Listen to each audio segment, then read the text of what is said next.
Olá, colegas, eu tenho recebido muitas mensagens, muitas cobranças, inclusive, de vários leitores do meu livro de Direito Tributário, de vários alunos e até de pessoas que não são leitores ou alunos, mas que me procuram como estudioso do direito tributário para contestar esse aumento de PIS e COFINS sobre combustíveis recente, que gerou uma repercussão muito grande sobre o preço de gasolina e de outros combustíveis para todos nós.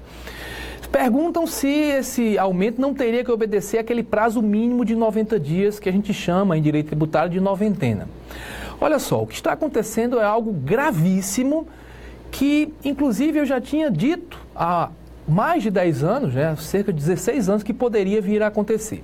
O que é que ocorre? Vejam só, o Supremo Tribunal Federal tinha e tem jurisprudência firmada no sentido de que essas regras que criam prazo para que se cobre um tributo que acabou de ser aumentado ou que foi criado, a regra da anterioridade, cobrar só no outro ano, a regra da noventena e esperar 90 dias, essas regras são garantias individuais das pessoas. A ideia básica é proteger você, como contribuintes, contra aumento repentino de carga tributária. Claro que quando se aumenta a carga tributária, se você estava com um orçamento bem apertado, para você resolver o problema, só se você conseguir mais receitas ou diminuir suas despesas. Se você reorganizar seu orçamento. Aí o direito lhe dá um prazo para você reorganizar o orçamento. Pelo menos 90 dias entre a data do aumento e a cobrança só no outro ano. Existem exceções, é verdade, mas são exceções. A regra para os tributos é esperar a virada do ano e esperar passar o prazo de 90 dias. Em 1993, o governo tentou criar o IPMF, Imposto Provisório sobre Movimentação Financeira, sem obedecer a, dentre outras coisas, esse prazo de cobrança. À época nem se falava em noventena, noventena era só para alguns tributos específicos, mas sem esperar o outro ano. O Supremo disse que isso era inconstitucional. É uma garantia individual do contribuinte para que a gente possa reorganizar o orçamento para enfrentar esse aumento de carga tributária. Muito bem, mais à frente, com a emenda 33 de 2001, o governo novamente tentou um mecanismo para fraudar, para burlar esses prazos que não canso de repetir, são prazos para nós. O que é que o governo fez? Criou uma sistemática para combustíveis, vejam aí a origem dessa história toda, para CID combustíveis, basicamente, e para o ICMS sobre combustíveis, permitindo que, em certas circunstâncias, as alíquotas sejam reduzidas ou restabelecidas sem obediência à anterioridade, nem à noventena, sem obediência a prazo, basicamente. Então, não teria prazo algum para se fazer a cobrança. Bem, eu costumo chamar isso de um cavalo de Troia, que é uma coisa que parece um presente, mas dentro tem uma surpresinha para você.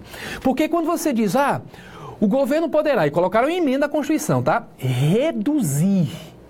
É uma coisa boa, Então deixar o governo reduzir por ato próprio, por decreto ou por convênio, como é o caso do ICMS, reduzir é uma coisa boa. Então eu não quero que o governo fique impedido de reduzir, mas coloca reduzir ou restabelecer. Restabelecer é voltar para o que estava.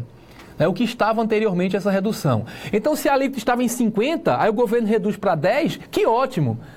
Mas ele pode voltar para 50. Aí você vai dizer, mas é melhor que ele possa reduzir, mesmo que volte depois, do que eu ficar sempre com 50. Então, vamos deixar que o governo possa fazer isso, o Poder Executivo possa reduzir e restabelecer a alíquota de CID de combustíveis, sem obedecer à legalidade, porque faz por ato próprio, sem obedecer a prazo para cobrança. Vamos permitir isso. Só que é um cavalo de Troia pelo seguinte, eu já alertava lá em 2001, já escrevi sobre isso, dizendo, olha, esse mecanismo abre a possibilidade de o governo colocar na lei um alíquota absurdo, imagine 100%, e no mesmo dia reduzir para a alíquota que ele quer naquele momento, para 5%, por exemplo.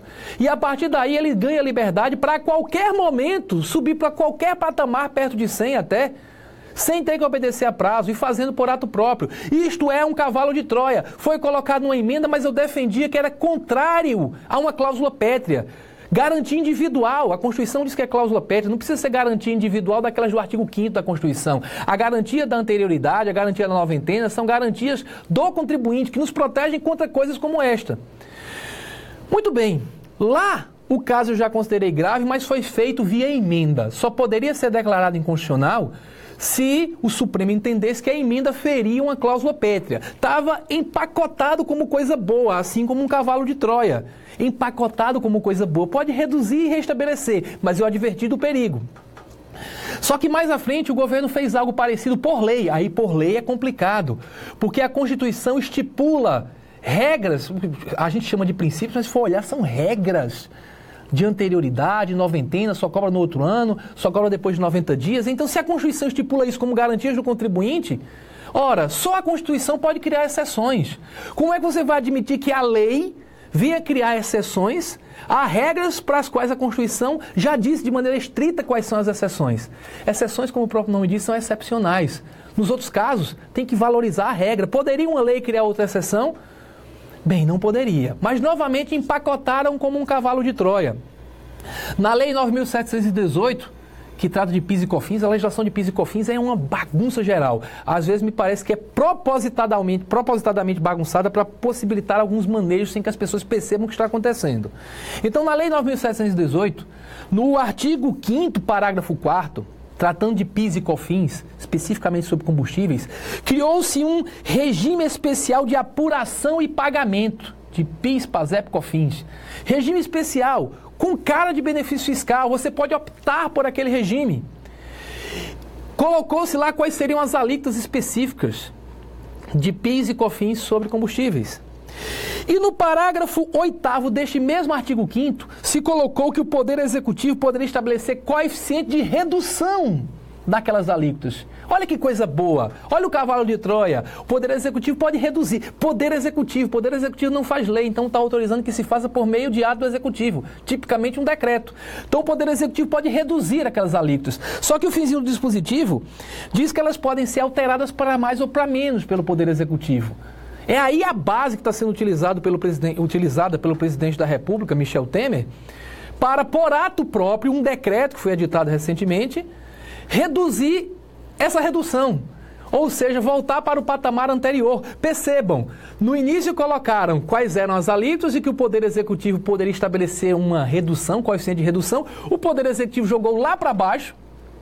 Aí agora, usando da prerrogativa da lei, está retornando para um patamar mais elevado, sem obediência a nenhum princípio. Agora raciocina comigo, para que existe noventena? Porque aí no caso nós temos uma contribuição para financiar a Seguridade Social, ou duas contribuições, PIS e COFINS. Contribuição para a Seguridade Social, artigo 195, parágrafo 6º da Constituição, ela pode ser cobrada no mesmo ano em que é aumentada. Só não pode cobrar antes de 90 dias. Tem que esperar 90 dias. Esta é a regra constitucional. Não existem exceções entre as contribuições para a Seguridade Social. Tem que esperar os 90 dias. Aí, nesse caso, empacotaram como se fosse um presente. Colocaram pode reduzir, pode restabelecer. Para que a regra existe? Acabei de citar.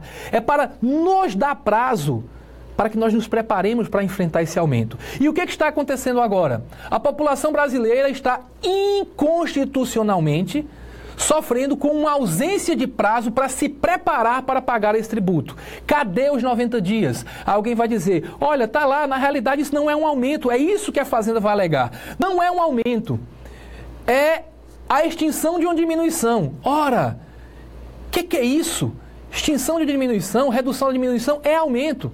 O princípio, repito, a exaustão, foi criado para nos dar prazo e nós estamos sem o prazo. O que o legislador constituinte pensou foi em nós termos um prazo para nos prepararmos para essa cobrança. E, aliás, todo esse problema que eu estou citando, que é querer, por lei, excetuar o que está na Constituição, a gente está falando para a noventena, criticando, portanto, a cobrança antes dos 90 dias, mas ele também existe quanto à legalidade. Porque a Constituição diz quais são os tributos que podem ter alíquotas alteradas por ato do Executivo. Isso é exceção. A regra é legalidade, regra histórica. Sempre se falou que a ideia é que somente o povo pode autorizar a cobrança ou um aumento de um tributo. A gente sabe que na prática, chamar os congressistas atuais de representantes do povo, generalizá-los como representantes do povo, é elogiá-los demais. A gente sabe que aquilo não é exatamente representação popular, apesar de ter sido eleito, de terem sido eleitos. Contudo, eles formalmente tem a representação do povo. Então, quando eles aumentam um tributo, a gente diz que o povo, por meio dos seus representantes, autorizou o aumento. Só que isso é para o Congresso. Não é para ser feito por ato do Executivo, só nos casos em que a Constituição autoriza. A Constituição autoriza o Poder Executivo Federal mexer com as alíquotas do Imposto de Importação, do de Exportação, do IPI e do Imposto sobre Operações Financeiras, certo? Quanto a impostos, só estes. Colocaram via emenda no cavalinho de Troia, o primeiro, a possibilidade do Executivo mexer com alíquotas de CID de combustíveis. Ponto. Mas não há uma previsão semelhante no tocante às alíquotas de PIS e COFINS. Aí colocaram na lei, como fica bom para a população, o presidente pode reduzir. O problema é que eles adotaram a técnica que eu citei para vocês. Colocaram uma alíquota alta, reduziram, criaram um coeficiente de redução e agora estão utilizando a autorização para voltar para aquele patamar exagerado inicialmente, sem obediência a nenhum princípio. Então, acredito que a dupla inconstitucionalidade no próprio aumento por meio de decreto, porque a Constituição cria legalidade e ela traz as exceções, a Lei 9.718 não pode criar outra exceção, e inconstitucionalidade quanto à desobediência ao princípio da noventena. Contribuição para a Seguridade Social só pode ser cobrada depois de 90 dias. Mesmo que admitíssemos, o que eu não estou admitindo, o aumento por decreto, tinha que esperar 90 dias. Não pode ser uma lei bonitinha, mas ordinária, como a Lei 9.718, a excluir uma regra que está colocada na Constituição Federal.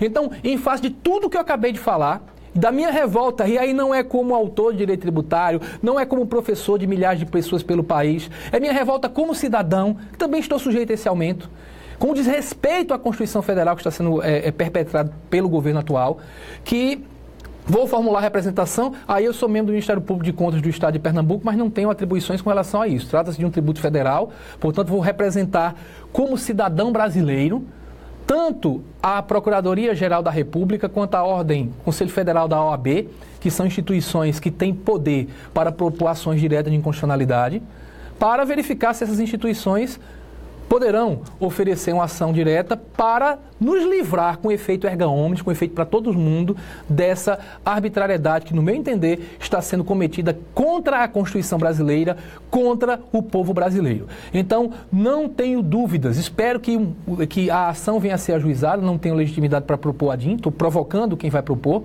quem pode propor. Durante a semana subsequente, na próxima semana, eu estarei mandando essas representações, esperando que o Supremo Tribunal Federal faça valer o que diz na Constituição, o que é dito na Constituição brasileira. Como naquela história que muitos conhecem lá de Sanssouci na Alemanha, né? Quando violaram o direito dos alemães, um cidadão alemão disse: mas ainda temos juízes em Berlim, espero daqui a alguns meses ou alguns dias, Deus queira, poder dizer para todos vocês: tentaram violar, vilipendiar nossos direitos, mas ainda temos juízes em Brasília. Espero poder dizer isso e que essa inconstitucionalidade seja retirada do ordenamento jurídico. Conto com o seu compartilhamento cidadão, conto com sua revolta cidadã e conto com a Procuradoria-Geral da República, com a Ordem dos Advogados do Brasil e com o Supremo Tribunal Federal para afastar do ordenamento jurídico essa inconstitucionalidade e fazer valer os nossos direitos. Compartilhe, até uma próxima oportunidade. Tchau, tchau.